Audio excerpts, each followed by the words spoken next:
Episode के शुरुआत में हम देखते हैं एक व्हाइट हेयर बंदे को जिसके बैक में एक स्वाड घुसी हुई होती है और वो मैजिक सर्कल बनाते हुए कहता है कि रिप्लाई करो, कोई तो रिप्लाई करो। अगर यहाँ पर कोई सर्वाइवल बचा है तो रिप्लाई करो। अगर कोई रिप्लाई नहीं कर सकता है या बोल नहीं सकता है तो कम से कम थोड़ा सा हेलो या थोड़ी सी तो आवाज करो। So please. तो आखिर यहाँ पर कोई भी नहीं है जो मेरे अलावा यहाँ पर जिंदा हो। फिर ये व्हाइट हेयर बॉय कुछ देखता है आगे और हमें बताता है कि यह एक पहला व्यक्ति है जिसने सारे डीमंस को एक साथ इकट्ठा किया था, जिसके कारण ह्यूमैनिटी कोलैप्स हो गई। ये इसका नाम द हाई प्रीस्ट था। फिर हमारा सीन यहाँ से शिफ्ट होता है। हमें एक बच्चे को दिखाया जाता है जो कि रो रहा होता है और उसे एक डीमन खाने वाला होता है। तभी व्हाइट हेयर बॉय कुछ चैंटिंग करने लगता है, जिसके कारण इस बच्चे की तरह काफ़ी ज़्यादा एनर्जी जाने लगती है और ये बच्चा एनर्जी से कवर होने लगता है धीरे धीरे करके। और हमें ये बताता है कि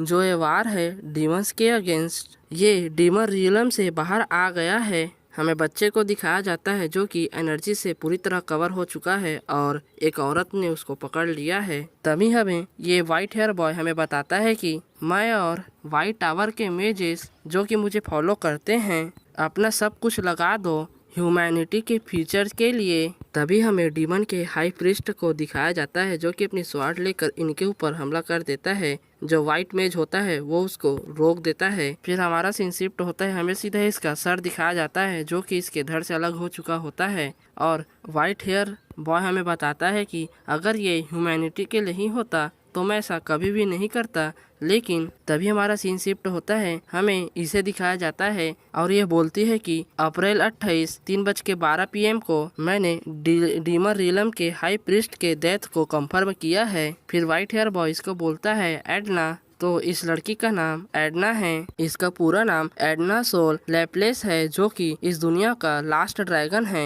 एडना बोलती है कि मेज टावर मास्टर, मेरे पास आपके लिए गुड और बैड न्यूज दोनों हैं। फिर ये मेज बोलता है कि तुम पहले बैड न्यूज से शुरुआत करो, जिस पे एडना बोलती है कि जैसे कि हमने एक्सपेक्ट किया था डीमंस ने व्हाइट टावर पर हमला किया था। इस घटना में बहुत सारे मेज का पहले ही खात्मा हो चुका है। जो मेज टावर है वो लगभग पूरी तरह से ही डिस्ट्रॉय हो चुका है, जिसमें मैजिक टावर का रिसर्च रिसोर्सेज ऑलमोस्ट सभी पूरी तरह से डिस्ट्रॉय हो चुके हैं। जिसमें व्हाइट मेज बोलता है कि आखिर गुड न्यूज़ क्या है, जिस पर एडना बोलती है कि जो इंपीरियल फोर्सेस थी हमने जितना जल्दी सोचा था उससे पहले ही आ गए, इसलिए वे लोग आपके शिष्यों को बचाने में सफल हुए। जिस बात को सुनकर व्हाइट मेज बोलता है कि चलो ये तो रिलीफ की बात है। फिर एडना बोलती है कि क्या आपको अपने चॉइस पर आज रिग्रेट है, जिसमें व्हाइट मेज बोलता है कि नहीं, मुझे नहीं है। यहाँ पर जितने भी पर्सन हैं उन सबको मैंने सेलेक्ट किया है और यहाँ पर लाया था और मैं उनके सामने नहीं कह सकता कि मुझे किसी भी प्रकार का रिग्रेट है। एडना बोलती है कि क्या आपके पास कुछ ऐसा है जो आपको सबको कहना है। फिर हमें दिखाया जाता है इसके माउथ से ब्लड निकलता है और ये कुछ नहीं कहता है। फिर ये आगे कहता है कि समय समय पर मेरे डिसाइपलों का ख्याल रखना, वे अभी युवा नहीं हुए हैं तो वो मेरी चिंता जरूर करेंगे। जिस पे एडला भी मान जाती है और कहती है कि ठीक है, मैं उनका समय समय पर ख्याल जरूर रखूंगी और नजर भी रखूंगी। फिर ये हंसते हुए बोलता है कि क्या एक ड्रैगन एक साधारण मनुष्य के सामने अपना सर झुका रहा है। जिस पे एडना बोलती है कि आपको यह प्राप्त करने का अधिकार है। महाद्वीप और मैं व्हाइट टावर के नायकों का बलिदान को कभी नहीं भुलाया जाएगा। फिर ये मुस्कुराते हुए कहता है कि निसंदेह ऐसा ही होना चाहिए। फिर ये आगे कहता है कि मुझे यह कहना झूठ होगा कि मुझे कोई पछतावा नहीं है। मैं शायद सबसे अच्छा जादूगर था,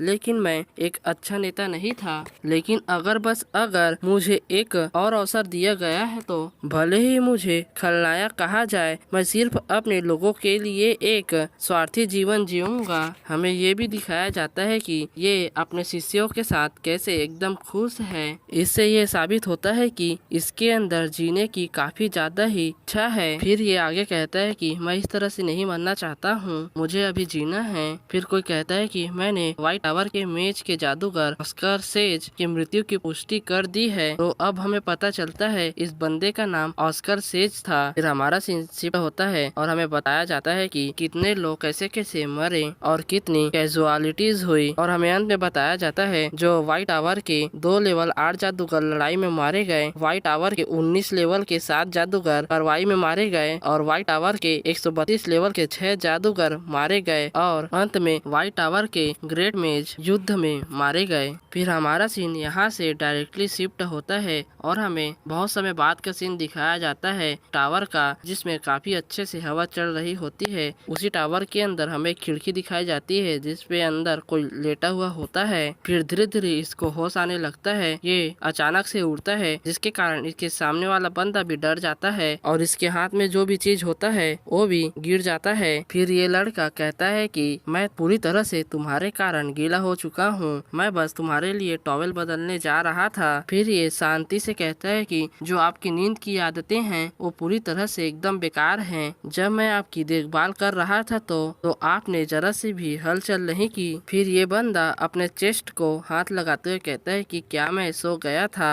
ये एहसास तो जिंदा होने की है, नहीं, इससे महत्वपूर्ण बात यह है कि अभी तक तो मुझे पूरी तरह से मर जाना चाहिए था। तो मैं आप सबको बता दूं, इसके अंदर जो व्हाइट हेयर वाला बंदा था ऑस्कर सेज, उसकी सोल इसके अंदर आ चुकी है। तभी सडनली इसके हार्ट में काफी ज्यादा ही पेन होने लगता है और कहता है कि मेरा दिल आखिर ऐसा क्यों हो रहा है, आखिर ये दर्द क्यों हो रहा है। तभी बाहर से दरवाजा खोलने की आवाज आती है। फिर हमें इसे दिखाया जाता है जो कि गुस्से में अंदर आते हुए कहता है कि तुम तैयार हो गए। फिर इस बंदे को काफी ज्यादा ही सुनाने लगता है ऑस्कर सेज को, और के साथ में जो ब्लू हेयर वाला बंदा होता है वो उसको रोकने लगता है और कहता है कि वो अभी भी बहुत बीमार है। तभी ऑस्कर सेज कहता है कि आखिर मैं जीवित क्यों हूँ। फिर ये बंदा हंसते हुए उसके सवाल का जवाब देते हुए कहता है कि तुमको भी जानकर काफी ज्यादा हैरानी होगी कि तुम अभी तक जिंदा हो। फिर ऑस्कर सेज कहता है कि तुम्हारे कपड़ों से लगता है कि तुम व्हाइट टावर के जादूगर हो।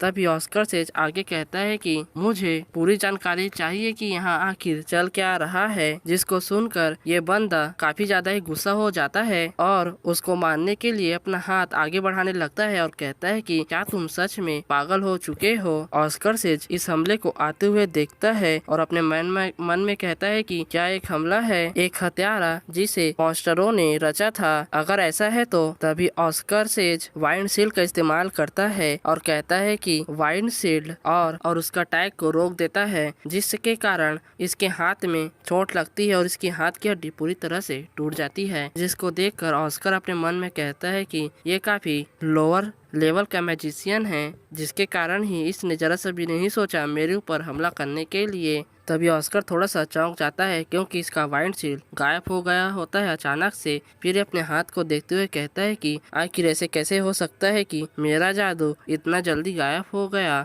फिर ये बंदा जिसने हमला किया था वो कहता है कि तुम्हारा जो वाइंड मैजिक है वो काफी ज्यादा ही अच्छा हो गया है। ये इस समय अपने लगी हुई चोट को छुपाने की कोशिश कर रहा होता है और यहाँ से जाते हुए कहता है कि मैं रिसर्च मनी के बारे में जो गायब हो चुका है उसके बारे में एक कार्यवाही स्थापित कर दूंगा, इसलिए तुम अभी ठीक होने का कोशिश करो और जल्द ही ठीक हो जाओ। फिर ये बंदा यहाँ से चला जाता है। फिर ब्लू हेयर बॉय कहता है कि अरे क्या तुम पागल हो गए थे क्या? ऑस्कर इस बंदे के बात पे जरा सा भी ध्यान नहीं देता है और कहता है कि मुझे लगता है कि मेरा वाइंड शील्ड का जो समय है वो कम हो चुका है, मैंने उसका प्रयोग किया तो ये बहुत कम समय के लिए ही एक्टिवेट था। फिर ये बंदा आगे कहता है कि क्या तुम नहीं जानते कि जो एल्डर मैक्सिन है उसका व्यक्तित्व कैसा है? ऑस्कर फिर भी इसके बातों पे ध्यान नहीं दे रहा होता है और अपने मन में ही सोच रहा होता है मेरा जो माना सर्किट है, माना की जो मात्रा है और जो माना की प्योरिटी है वो सच में काफी ज्यादा ही बेकार हो चुका है। क्या सच में ये मेरा ही शरीर है? आखिर मेरे ही शरीर को क्या हो चुका है?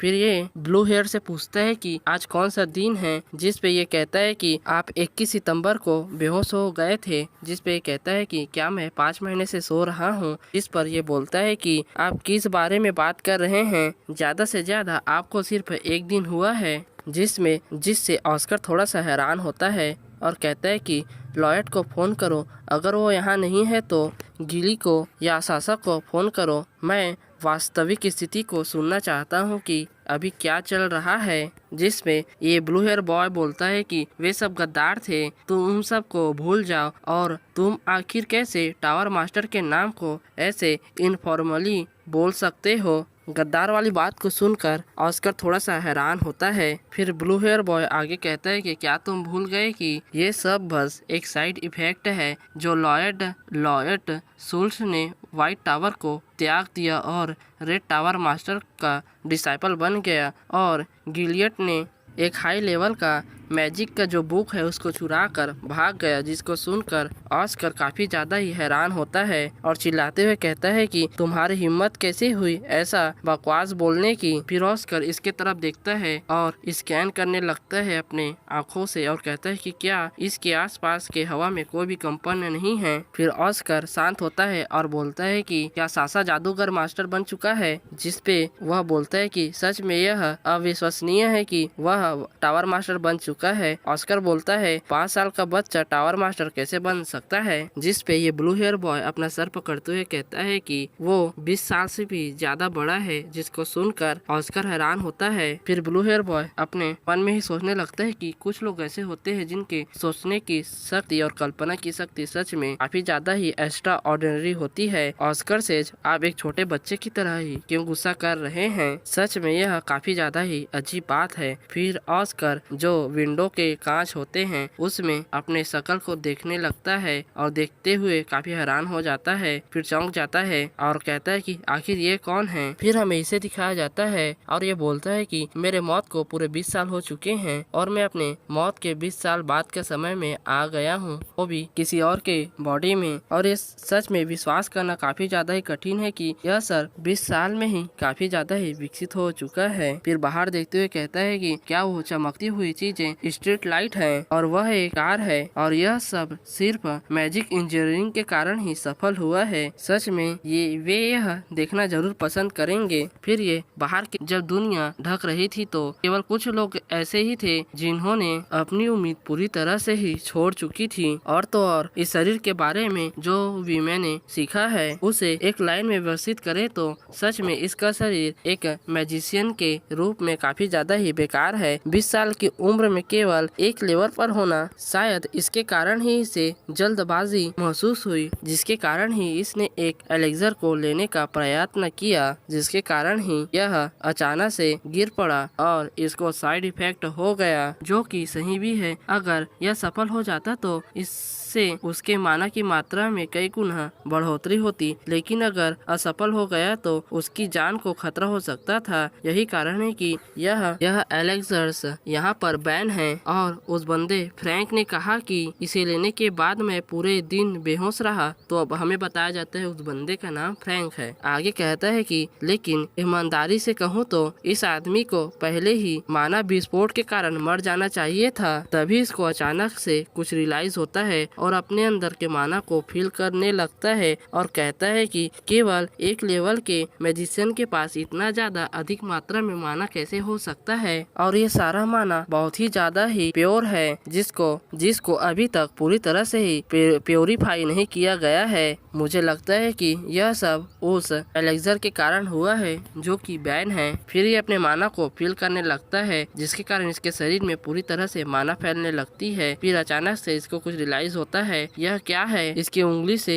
एक ड्रॉप ब्लड जमीन पर गिरता है, जिसको देखकर ये काफी ज्यादा ही हैरान हो जाता है। इसके ब्लड से काले कलर का फॉग निकलने लगता है, जिसको देखकर ये कहता है कि आखिर इस लड़के के शरीर में जहर क्यों है। फिर थोड़ी देर शांत रहता है, फिर मुस्कुराते हुए कहता है कि मैं समझ गया, मुझे अब पूरी तरह से इस स्थिति का समझ आ गया है। सबसे पहले यह अवैध एलेक्सर निश्चित रूप से एक धोखा नहीं था, यह एक उचित अमृत है जो सामान्यतः प्रीमियम मनी का है, जो कि मिलना असंभव है। फिर ये कोने में रखे एलेक्सर को देखने लगता है और कहता है कि क्या ऑस्कर क्रूसियन को यह नहीं पता था कि इसमें जहर है। ये आगे कहता है कि यह विचार करने के बाद कि इतना जहर बचा है और यह इतने समय में बेहोश हो गया था, मैं इसके बारे में निश्चित नहीं हूँ। दूसरे शब्दों में कहे तो वह किसी मानसिक विस्फोट से कम नहीं था। यह पूरी तरह से मानव विस्फोट से नहीं मरा था, ये जहर से मरा था।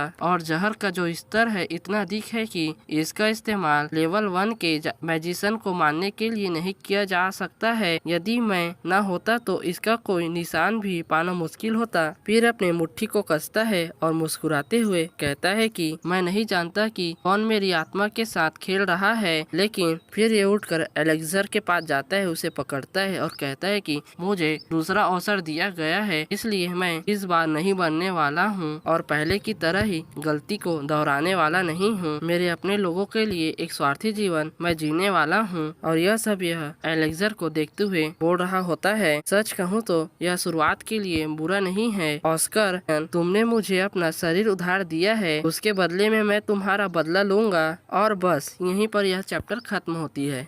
फिर हमें दिखाया जाता है आउटस्कर्ट ऑफ सेरेनिटी का सीन, जहाँ पर एक बड़ा सा घर होता है। उस घर के अंदर कुछ लोग बात कर रहे होते हैं। कोई बोलता है कि क्या तुम्हें उसका एड्रेस मिला, जिस पे उसका नौकर मना कर देता है और वो बंदा बोलता है कि तुम मुझे बॉस करके बुलाओ और कितना समय लगेगा तुम्हें इंफॉर्मेशन गैदर करने के लिए। जिस पर उसका जो वर्कर होता है वो माफी मांगते हुए कहता है कि हमें पता चला है कि जो हमारे कुछ स्टोर्स हैं, जिस स्टोर में हम गैर कानूनी का काम किया करते थे, वही स्टोर पूरी तरह से डिस्ट्रॉय हो चुकी है। इसे कुछ जो ने किया था। इस बात का सुनकर जो बॉस होता है वो अपनी शराब की बोतल को पटकते हुए बोलता है कि आखिर कितनी इसकी हिम्मत हो गई जिसने ऐसा काम किया। जिस पर जो वर्कर होता है वो बोलता है कि हमें उस पर्सन से पूछना चाहिए जिसने हमें एलेक्जेंडर बेचा था ऑस्कर क्रसियन को देने के लिए। इस बात को सुनकर बॉस थोड़ा सा हैरान होता है। फिर कहता है कि आखिर ये कैसे पॉसिबल हो सकता है कि ऑस्कर तो सिर्फ एक थ्योरी मैजिशियन था, तो आखिर कैसे उस जैसे व्यक्ति को मारने के लिए कोई इतना स्ट्रॉन्ग एलेक्जेंडर दे सकता है। बॉस की इस बात को सुनकर जो गार्ड होता है वो बोलता है कि अगर क्या होगा कि व्हाइट आगा टावर वाले ने इस घटना के बारे में इन्वेस्टिगेशन चालू कर दिया तो। जिस पर बॉस बोलता है कि शायद तुम भूल रहे हो कि इन चीजों को करने के लिए हमें किसने कहा था। जो बंदा था उसने व्हाइट टावर का रिंग पहना हुआ था और उसी ने हमसे रिक्वेस्ट किया था कि ऑस्कर के साथ ऐसा करो। आखिर कौन जाने उस जैसा बेवकूफ व्यक्ति आखिर कहाँ से आया होगा। तभी वहाँ के दरवाजे को कोई खटखटाने लगता है और खोलकर अंदर आ जाता है, जिसको देख ये लोग चौंक जाते हैं और हमें दिखाया जाता है ऑस्कर इस रूम के अंदर आ चुका होता है और अंदर आते हुए बोलता है अपने मन में कि मैंने बस उस एलेक्जेंडर के सेंट को याद करते हुए बस फॉलो किया और मैं यहाँ पर पहुँच गया। और आगे कहता है कि जैसा कि मैंने सोचा था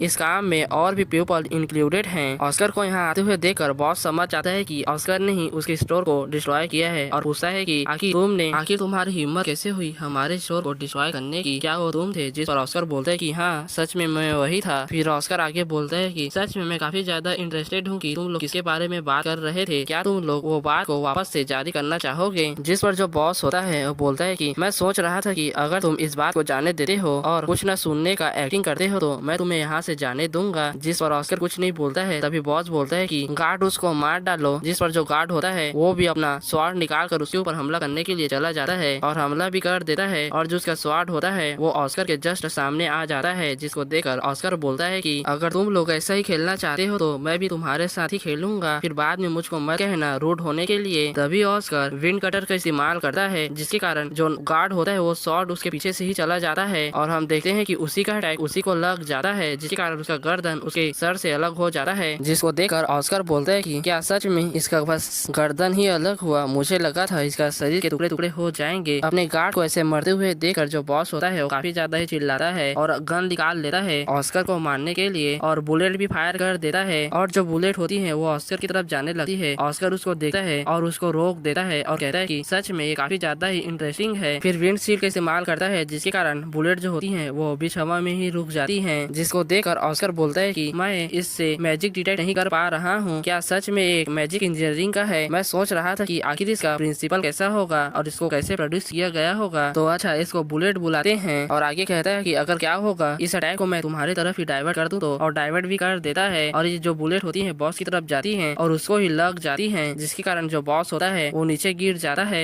ऑस्कर बॉस को डराने के लिए कहता है कि जैसा कि तुम देख सकते हो बाहर एक लेवल 5 का बैरियर लगा हुआ है जो कि साउंड को बाहर जाने नहीं देता और बाहर का साउंड को अंदर आने नहीं देता। जिसको सुनकर जो बॉस होता है वो दर्द में कहराते हुए बोलता है कि क्या सच में एक लेवल 1 का मैजिशियन लेवल 5 के बैरियर मैजिक को कास्ट कर सकता है, आखिर ये पॉसिबल ही कैसी है। जिसको सुनकर ऑस्कर बोलता है कि सच बताऊं तो ये लेवल 5 का मैजिक ना होकर बस एक साउंड बाइंड मैजिक है जो कि बहुत ज्यादा सिंपल है और मैंने बस इस रूम के आवाज को ही कंप्लीटली ब्लॉक किया है। ये तुम्हारे लिए ही अच्छा होगा कि अगर तुम मेरे सारे क्वेश्चन के आंसर दे देते हो तो आखिर किसने रिक्वेस्ट दी थी तुम लोगों को मुझको हार्म करने के लिए। जिसको सुनकर बॉस बोलता है कि मैं तुम्हें नहीं बताने वाला हूँ। जिसको सुनकर ऑस्कर अपने पैर से उसके फेस को दबाने लगता है और काफी ज्यादा ही डराने और डार्क आवाज में बोलता है कि तुम्हारा जो प्राइड है वो तुम्हारे लाइफ से भी ज्यादा इम्पोर्टेंट है क्या? सच में ये इतना भी बुरा नहीं है। फिर अपने पैर से ही उसके फेस पर प्रेशर डालने लगता है जिसके कारण इसको काफी ज्यादा ही दर्द होता है और शायद कि इसका नाक टूट जाता है जिसके कारण ये चिल्लाने लगता है और कहता है कि आखिर मुझको ऐसा क्यों महसूस हो रहा है कि मेरे शरीर में थाउजेंड ऑफ नीडल्स चुभोई जा रही हैं। ये दर्द अकल्पनीय है। उसके चिल्लाने की आवाज को सुनकर ऑस्कर बोलता है कि मुझे सच में लोगों को टॉर्चर करना पसंद नहीं है, इसलिए तुम्हारे लिए यही अच्छा होगा कि तुम सब कुछ बता दो। बॉस की ऑलरेडी फटी हुई होती है इसलिए वो गिड़गिड़ाते हुए बोलता है कि मैं तुम्हें सब कुछ बता दूंगा, प्लीज रुक जाओ। जिसको सुनकर ऑस्कर भी रुक जाता है और कहता है कि वेरी वेल, चलो सब कुछ मुझको बता दो जो तुम जानते हो। उस व्यक्ति ने हमें एलेक्जेंडर दिया केस में और कहा कि इसको तुम्हें चीप प्राइस में सेल करना है। मुझे नहीं लगता कि मेरे पास कोई भी रीजन था इसको रिजेक्ट करने का। जिसको सुनकर ऑस्कर पूछता है कि आखिर उसका अपीयरेंस कैसा था। जिस पर वह व्यक्ति बताता है कि वो ब्लैक कलर का हुडी पहना हुआ था और मैंने उसका फेस नहीं देखा और उसने अपने एक उंगली में व्हाइट टावर का रिंग पहना हुआ था, मैंने उसको ही देखा था। जिसको सुनकर जो ऑस्कर होता है पूछता है कि और क्या जानते हो। जिस पर वह व्यक्ति बोलता है कि उसका सेंट सच में काफी ज्यादा ही यूनिक था। उसका जो स्मेल था वो काफी ज्यादा ही रिफ्रेशिंग और क्लियर मिंट स्मेल था और यही सब है जो मैं जानता हूँ। जिसको सुनकर जो ऑस्कर होता है अपने मन में कहता है कि मिंट स्मेल क्या ये सच में बढ़ती है कि इसको याद रखा जाए। फिर ऑस्कर बॉस से बोलता है कि आखिर कहाँ तुम उससे मिलने वाले थे मुझको मारने के बाद, क्या तुम मुझे बता सकते हो। जिसका जवाब देते हुए बॉस कहता है कि मुझे नहीं लगता कि व्हाइट टावर तुम्हारे मरने के बाद भी कोई इन्वेस्टिगेशन बैठाती तुम्हारे लिए, क्योंकि जो व्हाइट टावर है वो काफी ज्यादा ही बिजी है विड्रॉवल करने के लिए चारों मैजिक टावर में। जिसको सुनकर ऑस्कर बोलता है कि आखिर क्या विड्रॉवल, आखिर तुम किसके बारे में बात कर रहे हो। जिसको सुनकर बॉस बोलता है कि ये तो कुछ ऐसा है जिसके बारे में तुम मुझसे ज्यादा जानते होगे। जिस पर ऑस्कर बोलता है कि मैं पूरी तरह से वो चीजों को भूल चुका हूँ, बेहतर होगा तुम ही बता दो। जिस पर बॉस बोलता है कि मैं तुम्हें डॉक्यूमेंट्स दे सकता हूँ। फिर बॉस डॉक्यूमेंट्स को खोजने लगता है और खोज कर ऑस्कर को देते हुए कहता है कि ये लो, जितने भी डॉक्यूमेंट्स है उससे संबंधित ये सारे ही हैं। डॉक्यूमेंट्स को ऑस्कर ले लेता है और कहता है कि चलो जो व्हाइट टावर है उससे शुरुआत करते हैं। फिर हमें बहुत लंबी चौड़ी डिस्क्रिप्शन दी जाती है, लिटरली बहुत लंबी है, मैं इसको एक्सप्लेन नहीं करने वाला हूँ। मेरे हिसाब से ज्यादा इंपॉर्टेंट नहीं होना चाहिए, अगर इंपॉर्टेंट होगा तो मैं सीरीज के बीच में बता दूंगा, तो फिलहाल के लिए इसको स्किप करते हैं। इन सभी चीजों को पढ़कर ऑस्कर अपने मन में कहता है कि जो व्हाइट टावर है उसके पास एडवांस मैजिक नहीं है। मुझे लगता है कि मैंने ही एडना को कहा था कि ऐसा ही डॉक्यूमेंट देना जिससे ऐसा लगे कि व्हाइट टावर के पास किसी भी प्रकार का एडवांस मैजिक नहीं है। और तो और ये क्या है, यहाँ पर एक लाइन लिखा होता है जो व्हाइट टावर है उसने सबसे बेकार बिजनेस को प्रोड्यूस किया है, उसका रिजल्ट काफी बेकार आया था। फिर ऑस्कर जो होता है बॉस से पूछता है कि हे क्या तुम मुझे बता सकते हो कि जो 4 मेन मैजिक टावर्स हैं वो अभी कौन सा बिजनेस रन कर रहे हैं। जिस पर बॉस भी मान जाता है और बताने लगा है कि जो येलो मैजिक टावर है जो कि ईस्ट में है और वो लाइटनिंग को कंट्रोल करता है, उसने एक ग्रेट मैजिक इंजीनियरिंग एरा को क्रिएट किया है। इस मैजिक टावर ने बहुत सारी चीजों में काफी ज्यादा ही कंट्रीब्यूट किया है, जैसे कि स्ट्रीट लैंप्स और कार्स में। और जो ब्लू मैजिक टावर है जो कि साउथ में है, उसने काफी ज्यादा ही जो ड्रिंकिंग वाटर, एग्रीकल्चर और पोशंस है उसमें कंट्रीब्यूट किया है। और जो डेजर्ट हीलिंग रेड टावर है जो कि वेस्ट में है उसने, और जो ये मैजिक टावर है उसने मिलिटेंट रैंक्स को ज्वाइन किया है असिस्ट और मॉन्स्टर्स एजुकेशन को करने के लिए। इन सभी चीजों को सुनकर जो ऑस्कर होता है बोलता है कि आखिर व्हाइट टावर का क्या। जिस पर बॉस बोलता है कि जो व्हाइट टावर है वो डिलीवरी करती है। डिलीवरी के बाद सुनकर जो ऑस्कर होता है वो काफी ज्यादा ही चौंक जाता है और यहाँ पर एक फनी मूवमेंट बन जाता है। फिर अपने सर को पकड़ते हुए बोलता है कि क्या तुमने अभी अभी डिलीवरी कहा, क्या सच में व्हाइट टावर मैजिक आइटमों का डिलीवरी का काम करता है। अगर एक तरह से सोचा जाए तो जो व्हाइट टावर के मैजिशियन है वो आसमान में फ्लाई कर सकते हैं, तो इनके लिए जो सामान होते हैं उनको क्विकली और सेफली ले जाना काफी ज्यादा ही आसान होता है, जिसके कारण इनको काफी ज्यादा ही एडवांटेज मिलती है और इनको राइडर्स बुलाते हैं। राइडर्स को सुनकर जो ऑस्कर होता है वो सोच में पड़ जाता है कि आखिर राइडर्स किसको कहते हैं। फिर हमें आगे बताया जाता है कि जो व्हाइट टावर के मेज होते हैं वो काफी ऊंचाई में फ्लाई कर सकते हैं और वे लोग स्काई में रूल करते हैं। ये उनकी फ्रीडम और ब्रेवरी को दिखाती है, इसलिए व्हाइट टावर के जो मेज होते हैं उनको ड्रैगन्स और एंजल्स के साथ कंपेयर किया जाता है। फिर जो ऑस्कर होता है उस बॉस से पूछने लगता है कि आखिर व्हाइट टावर के जो मेज है उनको इस बिजनेस में किसने डाला। जिसका जवाब देते हुए बॉस कहता है कि जो अभी व्हाइट टावर के करंट मास्टर है उन्होंने। जिसको सुनकर जो ऑस्कर होता है वो हैरान होता है। फिर जो ऑस्कर होता है वो आगे पूछते हुए कहता है कि आखिर ड्रिंकिंग वाटर और एग्रीकल्चर इंडस्ट्री क्या है जो मैजिक टावर का सबसे ज्यादा प्रॉफिट तो पोषण से आता है ना, तो आखिर क्यों जो ब्लू टावर है उसने इस बिजनेस को टेक किया है। जिसका जवाब देते हुए बॉस कहता है कि जो ब्लू टावर है वो अन्य सभी टावरों से अलग है, उनका जो पोषण मार्केट है वो प्रैक्टिकली मोनोपोली है। जिसको सुनकर जो ऑस्कर होता है वो अपने मन में सोचने लगता है कि जो व्हाइट टावर था वो सबसे बड़ा मार्केट था पोषण के लिए 20 साल पहले। अगर उस घटना में सारे जो पोषण क्रिएट करने का मेथड्स है वो जले नहीं होते तो आज व्हाइट टावर ही सबसे बड़ा मार्केट होता पोषण के लिए। बॉस आगे बताता है कि जो ड्रिंकिंग वाटर है और जो एग्रीकल्चर बिजनेस है वे लोग जो क्लियर वाटर होते हैं उनको हाई प्राइस में बेचते हैं और उनको अलग अलग जगह में बेचते हैं। जिस पर ऑस्कर पूछता है कि आखिर क्यों पीपल क्लीन वाटर को खरीदेंगे। बॉस बोलता है कि ये तो बस जो अमीर लोग है उनका क्रेज है जो अभी रिसेंटली में ही आया है। फिर जो ऑस्कर होता है वो बॉस को बोलता है कि वो लोग बस महाराजाओं की तरह व्यवहार करते हैं कुछ पीने के क्लीन वाटर को लेने के लिए। ये तो काफी ज्यादा ही सिंपल है। फिर जो ऑस्कर होता है वो आगे बोलता है कि अगर सच कहा जाए तो जो व्हाइट टावर है वो अभी के समय में दूसरे मैजिक टावर के साथ कंपेयर भी नहीं किया जा सकता है, क्योंकि जो दूसरे मैजिक टावर्स है उनका जो बिजनेस है वो अभी के समय में अनदर लेवल पर ही जा चुका है। फिर आगे कहता है कि जो व्हाइट टावर है उनके पास यही एक लास्ट चांस है व्हाइट नाइट फेस्टिवल में अपने वर्थ को साबित करने का। लेकिन प्रॉब्लम यही है कि उस फेस्टिवल को आने में केवल 7th मंथ ही बचे हैं। फिर जो बॉस होता है वो दर्द में कहराते हुए बोलता है कि सर ऑस्कर मेरा बॉडी। तभी ऑस्कर सोचता है कि इसने मुझे काफी अच्छा इन्फॉर्मेशन दिया है तो क्या मुझे इसे बचा लेना चाहिए। तभी ऑस्कर एक डॉक्यूमेंट को पकड़ता है और उसको खोल कर देखने लगता है और उस डॉक्यूमेंट में काफी ज्यादा ही इलीगल चीजें लिखी होती है जो इनके स्टोर्स करते थे। जिसको देखकर ऑस्कर जो होता है वो काफी ज्यादा ही हैरान होता है और कहता है कि तुम लोग सच में काफी ज्यादा ही बेकार इंसान हो। और ऑस्कर यह कहकर यहाँ से जाने लगता है और उस व्यक्ति को मरने के लिए वहीं पर छोड़ देता है और जाते हुए कहता है कि तुम अपने नेक्स्ट लाइफ में अच्छे इंसान जरूर बनना। फिर हमें सीन शिफ्ट होता है और टाउन व्हाइट टावर का सीन दिखाया जाता है जहाँ पर ऑस्कर एंटर करता है और कहता है कि मैं सच में काफी ज्यादा थक गया हूँ और चेयर पे जाकर बैठ जाता है और अपने आप से ही कहता है कि सच में मैं तो बिलीव ही नहीं कर सकता हूँ कि मैंने बस कुछ मैजिक स्पेल्स ही किए हैं और मैं इतना ज्यादा थक गया। आखिर मेरी बॉडी के साथ क्या प्रॉब्लम है। फिर अपने मन में ही कहता है कि अभी जो मेरा स्टेट है उसके हिसाब से मैं बस इतना ही मैजिक पावर्स को यूज कर सकता हूँ। फिर हमें बताया जाता है कि ये एक ऐसा मैजिक है जिसको ऑस्कर सेज ने क्रिएट किया था जो कि ग्रेटेस्ट इमेज है ह्यूमैनिटी हिस्ट्री का, जिसका नाम वाइन अचीव है। और अपने उसी पावर को अपने हाथ में समन करता है ऑस्कर और उसको देखने लगता है। फिर वह स्पेल गायब हो जाता है जिसको देखकर अपने मन में कहता है कि ऐसा लगता है कि मैं भी इसका यूज नहीं कर सकता हूँ। और आगे कहता है कि मुझे अपने बॉडी के सभी पार्टों को देखना है अच्छे से और अपने कंडीशन को पहले ठीक करना है। चलो तो पहले शुरुआत करते हैं मैजिक स्कैन से। फिर वो उड़ता है और एक बुक को पकड़ता है और अपने मन में कहता है कि मैंने इस बुक को पढ़ा है जिससे मुझे काफी ज्यादा इंफॉर्मेशन मिली है बॉडी के बारे में। फिर ऑस्कर उस बुक को खोल कर पलटने लगता है और अपने मन में कहता है कि मेरी जो मेमोरीज है पूरी तरह से मैच हो चुकी हैं। अब तो सिर्फ फ्रैंक ही है जो मुझे इम्पोर्टेंट इन्फॉर्मेशन दे ही सकता है।